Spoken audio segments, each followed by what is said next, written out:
দর্শক বন্ধুরা, এই মুহূর্তে আসলে সন্ধ্যা নেমে পড়েছে এবং এই আবছা আলোতে বুড়িগঙ্গার যে চিত্র সেটি কিন্তু আমি আপনাদেরকে দেখাচ্ছি। আমি দেখানোর চেষ্টা করছি এখানে মানুষ আসলে কিভাবে যাতায়াত করে থাকে, সেই দৃশ্যগুলো কিন্তু আপনারা দেখতে পাচ্ছেন। যে একটি নৌকায় অনেকে 4-5 জন 6 জনও চড়ে, আবার কেউ কিন্তু একজনও চড়ে। এই যে দেখতে পাচ্ছেন একজন যাচ্ছে রিজার্ভ করে, আবার এই যে দেখছেন 2 জন যাচ্ছে। এভাবেই কিন্তু এই বুড়িগঙ্গার পারাপার হয়ে থাকে। এখানে কিন্তু 24 ঘন্টা কিন্তু এই ডিঙ্গি নৌকাগুলো কিন্তু চলে থাকে, সেটি কিন্তু আমি আপনাদেরকে দেখাচ্ছি। এবং দেখতে পাচ্ছেন এর পাশেই কিন্তু যে লঞ্চগুলো যেখানে ভিড়ানো হয় সেই দৃশ্য, একটি লঞ্চ হয়তোবা ছেড়ে চলে যাচ্ছেন।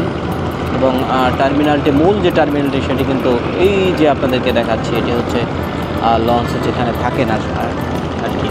আর এই জায়গাটা হচ্ছে এখান থেকেই মূলত মানুষকে যাতায়াত করানো হয়। এখানে কিন্তু অসংখ্য শত ডিঙ্গি নৌকা রয়েছে। একেবারে জোয়ান থেকে শুরু করে, যুবক থেকে শুরু করে একেবারে বৃদ্ধ পর্যন্ত কিন্তু এই নৌকা চালিয়ে তারা জীবিকা নির্বাহ করেন, এমন দৃশ্য কিন্তু আমার চোখে পড়েছে।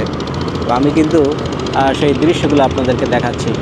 দর্শক বন্ধুরা, দেখতে পাচ্ছেন যে এক বৃদ্ধ, তিনি কিন্তু এই যে তার নৌকাটি কিন্তু তিনি চালিয়ে আসছেন। দেখতে পাচ্ছেন টুপি মাথায় এই বৃদ্ধ, কিন্তু তিনি এই নৌকাটি বেয়েই কিন্তু তিনি জীবিকা নির্বাহ করে থাকেন। দর্শক বন্ধুরা, আপনারা দেখতে পাচ্ছেন ঢাকার বুড়িগঙ্গা নদীর অপরূপ দৃশ্য। আসলে এই দৃশ্য আরও বেঁচে থাকুক, এই দৃশ্য আরও প্রচলিত থাকুক আমাদের মাঝে, আমরা সেটাই চাই। কারণ আপনারা জানেন যে একসময় মানুষের যাতায়াতের মাধ্যমই ছিল কিন্তু এই নৌকার মাধ্যমেই কিন্তু মানুষ দূর দূরান্তে যাতায়াত করে থাকতো।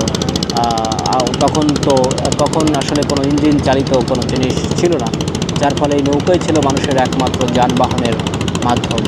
কালের ক্রমে সেগুলো কিন্তু এখন একেবারেই বিলুপ্তির পথে বলতে বিলুপ্তি হয়ে গেছে বললেই চলে।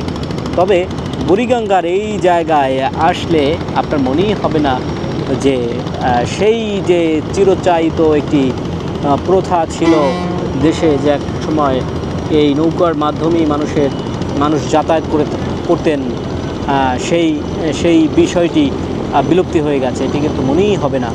দর্শক বন্ধুরা, দেখতে পাচ্ছেন বুড়িগঙ্গার দৃশ্য, কি চমৎকার দৃশ্য। আপনাদের কাছে কেমন লাগছে আমাকে কমেন্টস করে জানাতে পারেন, এবং ভিডিওটি যদি ভালো লাগে আপনাদের শেয়ার করে দিতে পারেন।